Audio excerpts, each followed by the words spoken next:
클릭해주셔서 감사합니다. 안녕하세요, 축구용입니다. 손흥민이 태국과의 2연전을 위해 대표팀에 합류하는 동안 토트넘에는 긴 휴식기가 생겼습니다. 특히 풀럼과의 경기에서 충격 패한 이후 NG 감독이 전술적으로 많은 수정과 연구를 할 시간이 주어졌는데요. 또한 NG 감독은 이 시기에 올여름 이적 시장을 앞두고 선수들의 거취에 대해 고민하기 좋은 때입니다. 이런 상황에서 올 시즌 임대를 온 티모 베르너의 간절한 소망에 대한 소식이 전해졌습니다. 바로 올 시즌 종료 후에도 토트넘과 동행을 원한다는 것이죠. 단기 임대를 왔던 베르너가 갑자기 토트넘을 떠나기 싫다고 밝힌 이유가 궁금하실 겁니다. 그 이후에는 역시나 캡틴 손흥민의 효과가 깊숙이 자리잡고 있었는데요. 이번 영상에서는 독일 스카이 스포츠의 플라텐베르크의 소식과 로마노가 전한 베르너가 토트넘 잔류를 원하고 있다는 소식 전해드리고요.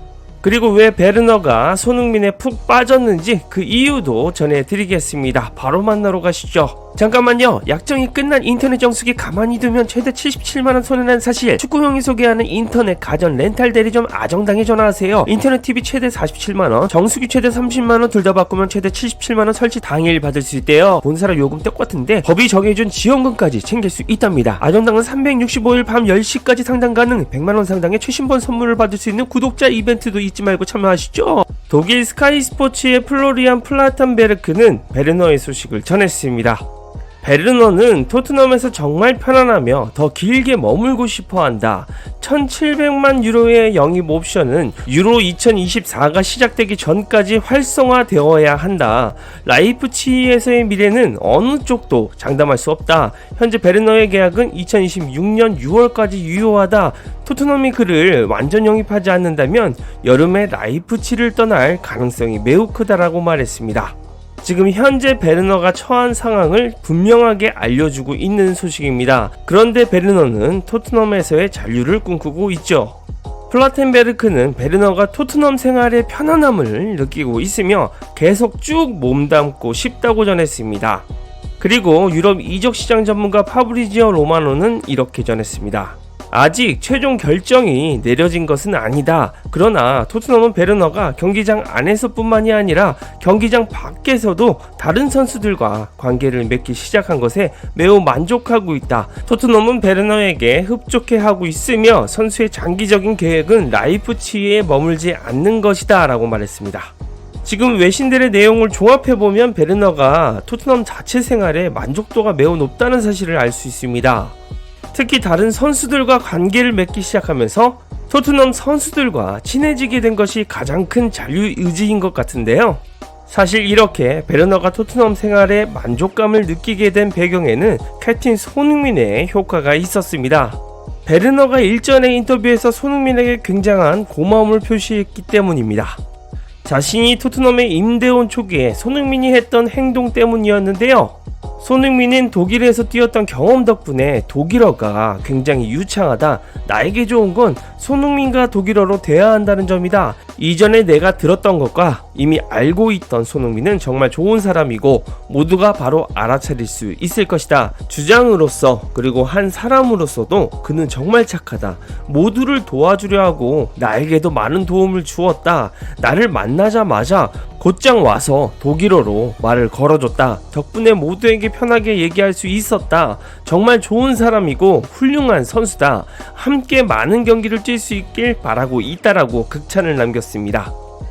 아무리 프로 선수들이라도 타 팀으로, 그것도 타 리그로 떠나 적응하는 게 참 어렵습니다. 이미 런던 생활을 해본 베르너지만 특히 이전 소속팀 첼시가 토트넘의 라이벌 팀이었기 때문에 본인도 적응하기 어려울 거라 판단했을 겁니다. 그런 상황에서 토트넘의 캡틴이 갑자기 다가와 영어도 아닌 독일어로 말을 걸어줬습니다. 베르너 입장에서는 토트넘 최고참 에이스이자 캡틴인 선수가 먼저 다가와준 것이 임팩트가 매우 컸겠죠. 뿐만 아니라 다른 선수들과 친해질 수 있도록 손흥민이 적극적으로 연결다리 역할을 해준 것이 매우 컸던 것 같습니다. 확실히 팀 생활을 할 때 동료들과 정말 친해지면 훈련장 가는 발걸음 자체가 가벼울 것 같습니다. 그리고 이런 경기 외적인 부분 말고도 베르너가 토트넘에서 축구를 하는데도 손흥민이 가장 큰 독려를 해줬었습니다.